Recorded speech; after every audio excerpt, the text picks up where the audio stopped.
Hello guys, आज चाहिँ शनिबार अनि बिहान रनिङ जान्छु भनेको पानी पर्यो अनि त्यही भएर अहिले चाहिँ बेलुका म रनिङ खान्छु भनेर हिँडेको। अहिले पनि वेदर त्यस्तो राम्रो त छैन, त्यही पनि यस्तो भागौँ न भनेर हिँडेको। क्या अरे अझ चाहिँ म कहाँसम्म पुग्छु मलाई थाहा छैन, जहाँसम्म पुगिन्छ होइन। अब अलिकति खुट्टा सुट्टा त तन्काएँ, अलिकति उताबाटै भाग्न पर्ला। फेरि ओह्रालो छ अनि फेरि ओह्रालोमा के सुरुमै ओह्रालो भाग्ने भनेर चाहिँ नभागेको।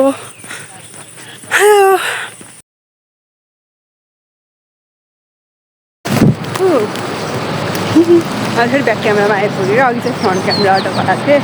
लाइक मलाई ब्याक क्यामेरा अटो गराउनु सपोर्ट लाग्छ। अब म कस्तो देखियो मलाई हेर्नुपर्छ। त्यही हो। अब चाहिँ होऱ्यो चौताराबाट चाहिँ भाग्ने स्टार्ट गर्ने भनेको। मलाई मात्र हो कि हजुरहरूलाई निस्किन्छ? शरीरले चाहिँ एकदमै मजा भयो, छोड्दै पर्ने हो। तर दिमागमा चाहिँ तल गर्नुपर्छ भन्ने हो। द्याट्स चाहिँ म शरीरलाई हान्दा दिमागलाई सुन्छु।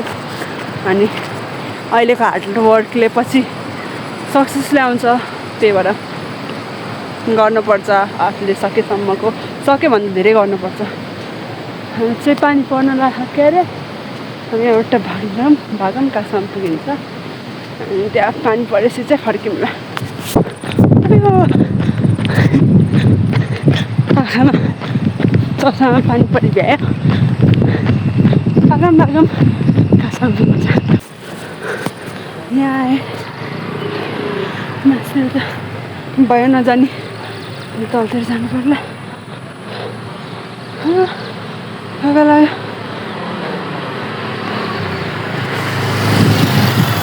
यहाँसम्म 1.3 किलोमिटर हुन्छ।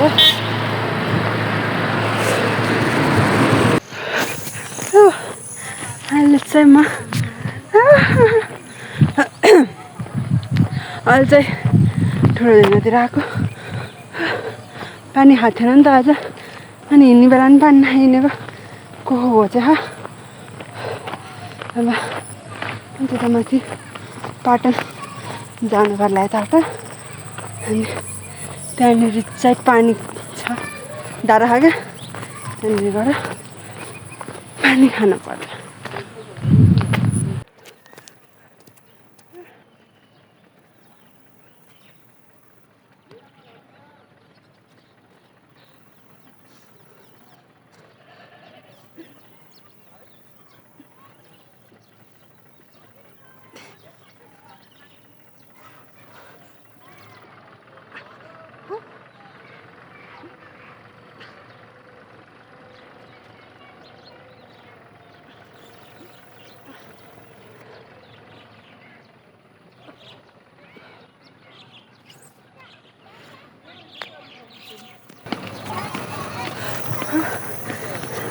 आएँ रनिङ हानेर यहाँ आएँ। अनि यहाँ टेन्टु छ पानी, मासतिर पानी खानु जानु पर्ला। त्यहाँबाट अलिकति माथि आएको पानी पर्दैन। मलाई पानी खानु भाइदिनु जस्तो पानी पनि लाग्दैन दुःख। चाहिँ यता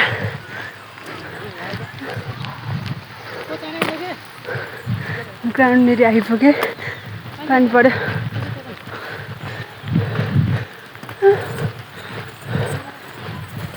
अघि त पुसअप नगरेको भए चाहिँ म पानी खानु ठाउँमा पुग्थेँ। अनि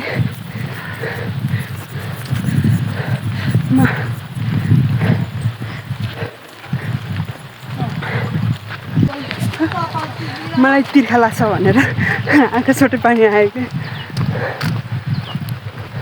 डाइरेक्ट खाइदिने।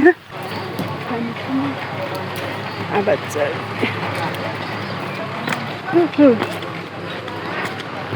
यहीँनिर अस्ति हामीले फोटो खिचेको बहिनीलाई तान्दै पानी बिराउनु लाग्यो कि पानी किनेपछि त देख्यो। मैले भन्थेँ नि मलाई तिर्खा लागेको भएर पानी परेको क्या। अरू बेला चाहिँ सधैँ यो कालो बाटो त्यो उता राइटतिर जान्थेँ। आज चाहिँ मासतिर तलतिर आएको, उताटै घुमेको। माथि नै जान्छु भनेर पानी पर्दियो अहिले चिन्ची मात्र पऱ्यो अब बोतल लिएर के भाग्ने पाखेर पानी खाएको त्यही भएर अब चाहिँ हिँड्दै हिँड्दै जान्छु म रनिङ गरेर फर्किँदा चाहिँ कहिले पनि भाग्दिनँ कि फर्किने बेलामा चाहिँ हिँडेरै आउँथ्यो कि जति टाढो पनि हिँडेर आउँथ्यो कस्तो नराम्रो बानी छ अहिले चाहिँ म हिँड्दै हिँड्दै के भन्छ यो पुल्चोकमा आइसकेँ म फेरि यो गर्न आउनु चिचा चाचा आइ बिस्कुट ल्याएन चाचा धन्नै चाचा यो लागेको मैले बोलाएको चाहिँ आइज ए तारको सेतो नि रहेछ चाचा घरमा आउनु मलाई डाक्टर सिस्टर गर्छ भिडियो भयो कि भएन क्यामेरा मिलेछ कि छैन मलाई थाहा छैन मलाई ब्याक क्यामेराबाट भिडियो बनाउनु आउनु इस्युको भयो फेरि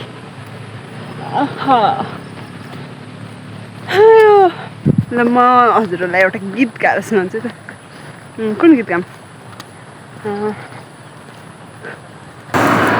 रातो र चन्द्र सूर्य जङ्गे निशान हाम्रो जुदो रगत सरियो बल्ल यो साना हाम्रो रातो र चन्द्र सूर्य जङ्गे निशान हाम्रो जुदो रगत सरियो बल्ल यो साना हाम्रो यति नै हाम्रो आउने गीत भनेको अरू आउनु भने थिएँ नि मैले पानी नपाएको भएर हो कि अघि पानी परेको आएको छ त मलाई तिर्खा लागेको भएर पानी खाएपछि मौसम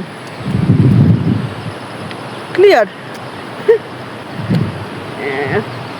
यस्तै हो रनिङ हान्नु जान्छु भन्छु बाटोमा पानी परिदिन्छ फर्किएपछि पानी रोकिन्छ म पनि त्यसै अल्छी यो पानी पऱ्यो भनेर फर्किनु त हुन्न त्यही पनि फर्किएको अब एक्लै डाँडा आइसक्यो पानी रोकियो अब भाग्नु जाने कुरा भएन फेरि पानी यत्रो टन्ने खाऊँ यति भइभए अब यत्रो साह्रो भाग्ने कुरा भएन फेरि भलले निस्किन्छ मुखतिरबाट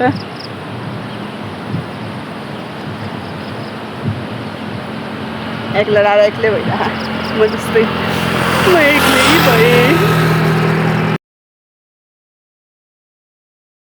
कतिजनालाई पोर्कको मासु मनपर्छ एउटा कसैले पाल्न मन छ नि यहाँ सम्पर्क गर्नु होला यो चाहिँ पोर्क यो चाहिँ बुढापाल फार्म हो यो हाय हाय भाइहरू त्यहाँ बसेर हेरिरहेछ के गरेर दिदीले भन्दै अलिकति क्राउडेड मान्छे भएको ठाउँमा त अलिकति चर्को स्वरमा त के म क्यामेरा खोलेर बोल्नै सक्दिनँ कि अलिकति कन्फिडेन्सको कमी भएर अब चाहिँ बिस्तारै बिस्तारै ट्राई गर्छु मान्छेहरूको अगाडि पनि क्यामेरा खोलेर बोल्नलाई अनि म यहाँ भिडियोमा बोले जस्तो म रियल लाइफमा छैन यदि कसैले मलाई बाटोमा देख्नु भयो र मलाई बोलाउनु भयो भने म हजुर हजुर योभन्दा धेरै म बोल्न जान्दिनँ त्यही भएर त्यसको लागि सरी मैले 2-3जनालाई त्यस्तै गरिदिएको सरी अबबाट चाहिँ म मेरो बोल्ने शैलीहरू चाहिँ म फेर्दै जान्छु म अलिकति कन्फिडेन्स बिल्डअप गर्छु हिँड्दै हिँड्दै आइसकेँ पानी परेन छैन अहिले चाहिँ राम्रो अब घर गएर साथीहरू तिनीहरूलाई के भन्दै थिएँ अब चाहिँ घर जान्छु अनि बाबाले बिरयानी बनाउनु लानुभयो बिरयानी बनाउने भन्नुभयो अब बाबालाई नि हेल्प गर्नु पऱ्यो सामानहरू चाहिँ रेडी गरेर आएको थिएँ अब